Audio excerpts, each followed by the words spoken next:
Yes, guys, what's happening? Welcome back to the channel. I'm Si. This is Cardiff City World.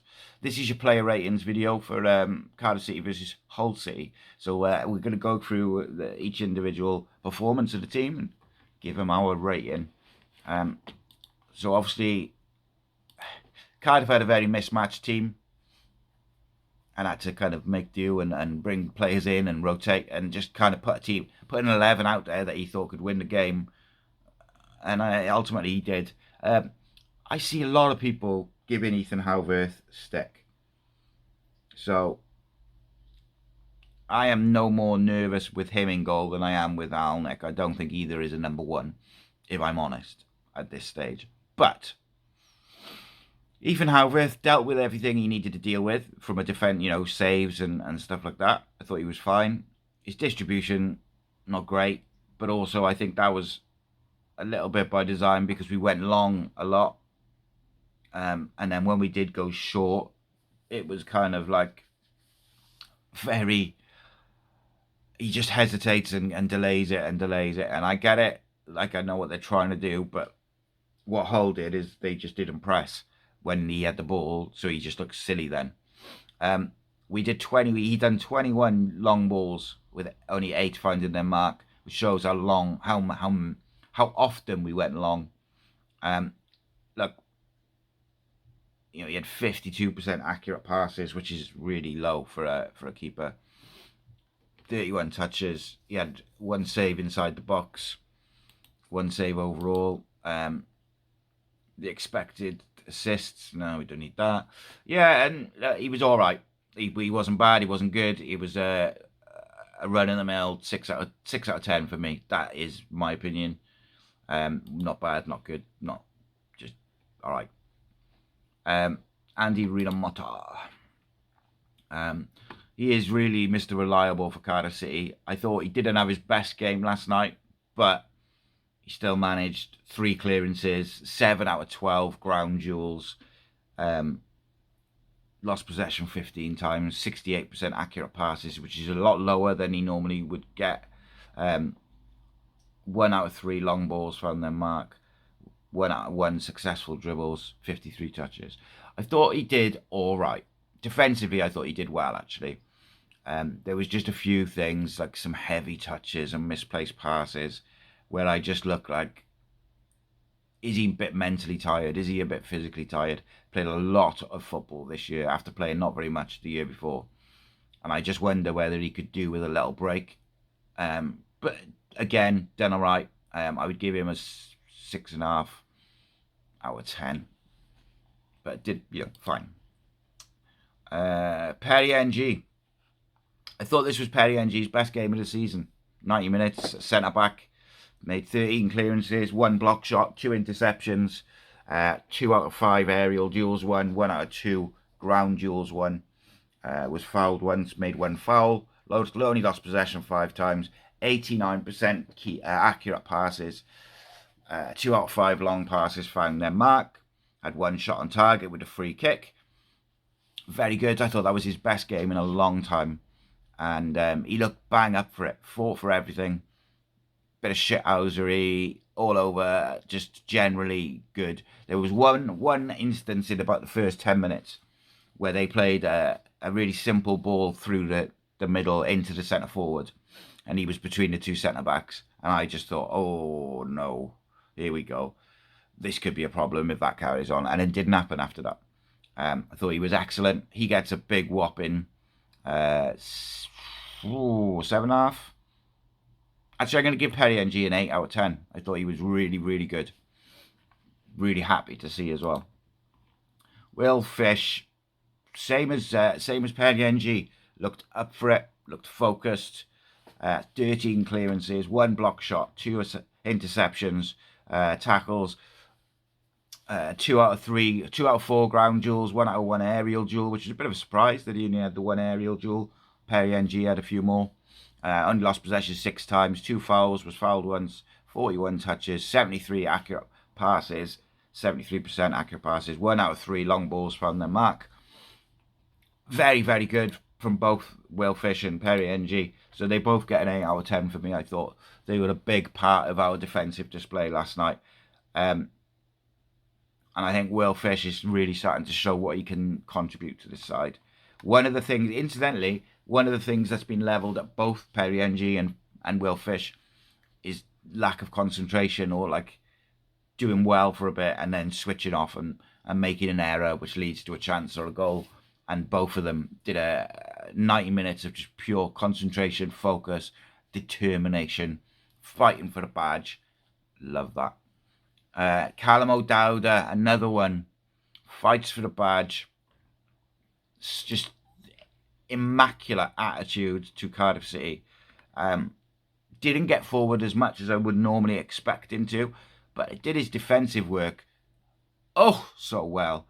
Had the right winger in his pocket, made 5 clearances, 3 tackles, 5 out of 5 ground duels won, 12 times he lost possession, 1 foul, fouled once, 54 touches, 83% accurate passes, 5 out of 8 long balls found their mark, 1 shot blocked, 1 out of 1 successful dribble attempts.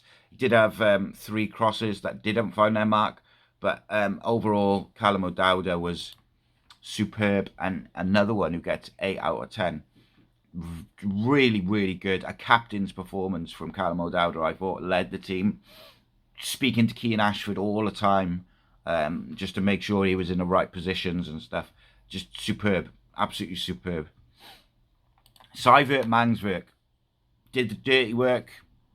Wasn't his best game in possession, but did the dirty work and worked his balls off for the team. Like, genuinely, I think he loves it here, I do.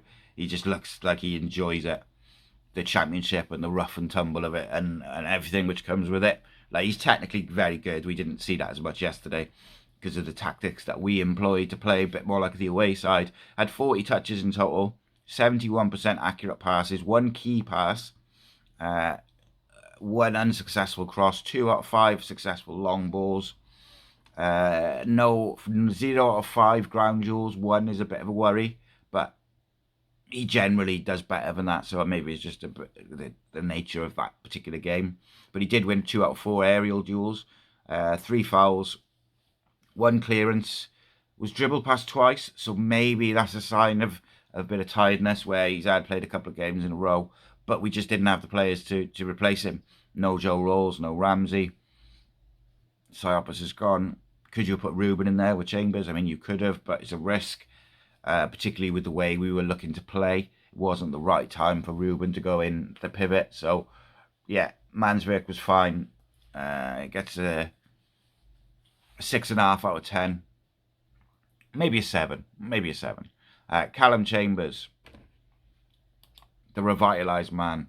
I said all week, and I was speaking to Rhys before the game, and he told me the team, and he had said it was like Chambers and Fisher in centre-backs, Rhys in the midfield, and NG at right-back, and I said at the time I didn't think that would be the case. I felt like we'd keep Callum Chambers in midfield.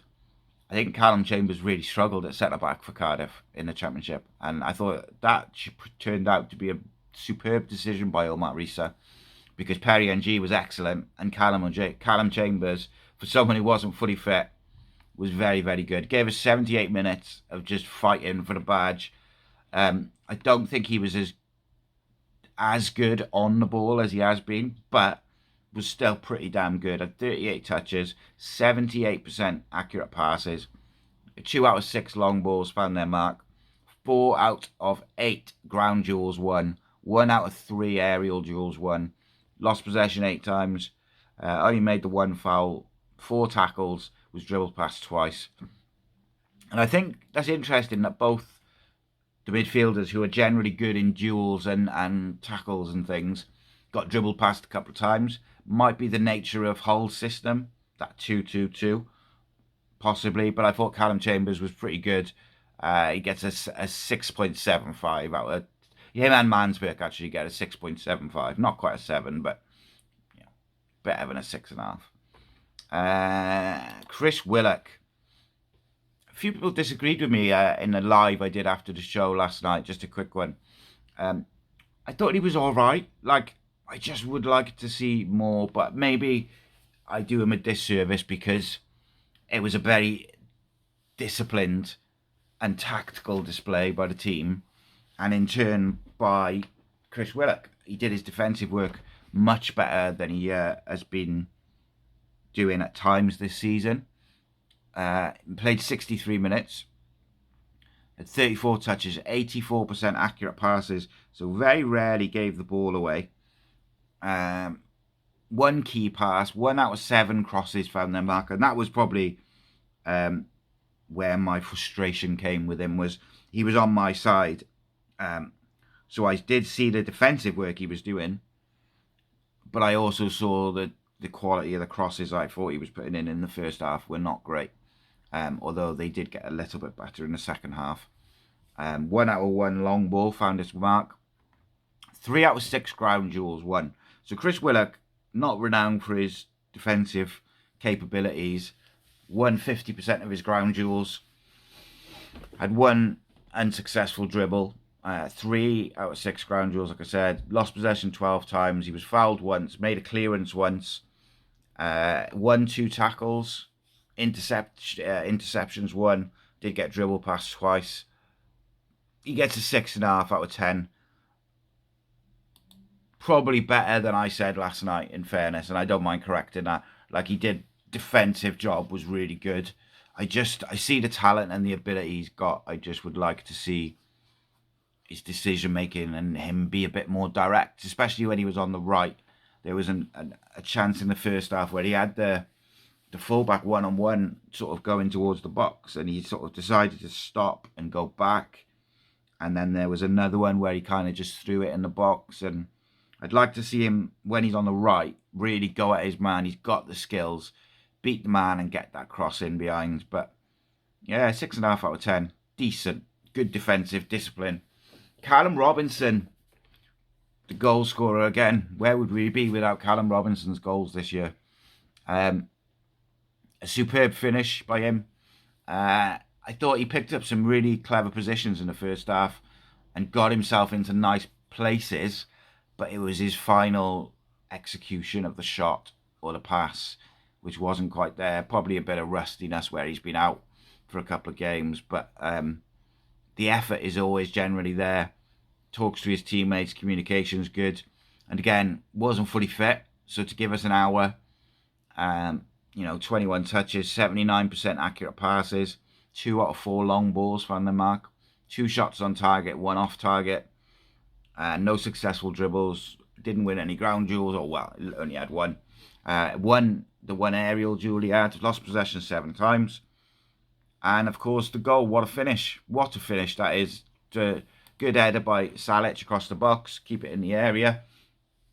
And it's such a difficult technique on the volley. Callum Robinson nailed it and wins us the game ultimately. So he gets a big 7.5 out of 10. Boosted an extra half a point for the goal. But always happy to see him in the side. And there's so much competition. When everyone's fit now, the competition's mad in those front 4 positions. You got Alves, Ashford, Willock, Colwell, Callum Robinson, Salic, Matty, Robertson. Like, there's so many. So it's going to be interesting. But yeah, 7.5 out for Callum Robinson. Kian at Ashford. Good, solid performance from Kian, I thought. Really good going forward, really good going back. 85 minutes. 28 touches in total. 84% accurate passes. 1 key pass. 1 out of 2 long balls found the mark. 1 unsuccessful cross, which was cut out. It was a good ball in the second half. Down the left. He does look more comfortable on the left. 2 out of 2 successful dribbles. 4 out of 6 ground duels won from Kian Ashford. Only lost possession 4 times in the whole night. Was fouled once, committed a foul. Had 1 interception, 1 tackle, and was dribbled past once. Kian Ashford again, really come of age this year, and just exciting footballer to watch in possession. And his decision making, as I said in the video I did earlier, his decision making since that Millwall game has been superb. I thought it was another good showcase of his abilities and skills from Kian. and he gets a 7.5 out of 10 as well. Really good, really good. And last but certainly not least, Yusuf Salic, the golden boy, the new signing. And look, 78 minutes, run his socks off, works hard for the team, holds the ball up, fights for everything. He looks like he might be a bit of a Kiefer Moore in many ways, including getting penalised for fouls, which don't look like fouls. Had one shot on target in the first half, one shot blocked. 41% accurate passes, probably needs to be a bit better than that, like to really nail down the link-up play. But sometimes the way he brings the ball down on his chest at times is excellent. Won 2 out of 6 ground duels, but more importantly, 6 out of 9 aerial duels. Did lose possession 16 times. Fouled once, was fouled once. Clearances 1. Does the defensive stuff as well. Won a tackle and was dribbled past once. Overall, I thought he was real good. I thought Yusuf Salic was good. Did a good job for the team and was a little bit isolated at times, but was good. He gets a 6.5 out of 10. Good. So that's the starting 11. Alex Robertson came on after 63 minutes for Callum Robinson in the 10. I thought he did a decent job pressing and trying to keep the team forward. We obviously dropped in then, and he dropped in a bit deeper. He just looked knackered after 10 minutes or so, but you know, it's a fitness thing. I'm sure. I don't know if he's, you know, there's been a sickness going through the team as well, so you don't know how many of these players are playing with a fever and stuff like that as well. So look, he was decent, did a lot of dirty work without being amazing, you know. 50% accurate passes, but he made a couple. Not only 9 touches of the ball. A lot of his job was pressing, tackling, defensive work, blocking, passing lanes, stuff like that. He had 3 out of 4 ground duels. Only lost possession 4 times. 3 tackles in total. A defensive display from him for, you know, 20 minutes, 25 minutes. He gets a 6.5 out of 10 from me. Isaac Davis came on at the same time, 63 minutes. I thought Isaac did a decent job trying to get forward and get us on the front foot on the break. He looked a bit isolated sometimes, where he'd kind of break and he'd gamble on a bouncing ball or a ball into space, but no one was going with him. I would like to see a bit more of that, like him gambling. I thought he was pretty good though. 75% accurate passes.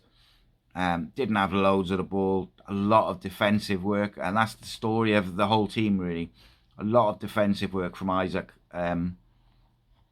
Really kind of trying to protect Rinomoto in the second half, blocking the passing lanes, making sure that we're compact. 6.5 out of 10 from Isaac as well. And then you had Joe Bagan came on for Chambers. They just had to piece together a game between the two of them. Didn't have loads of time, but he did, you know, play 12 minutes. Still won 2 out of 2 ground duels.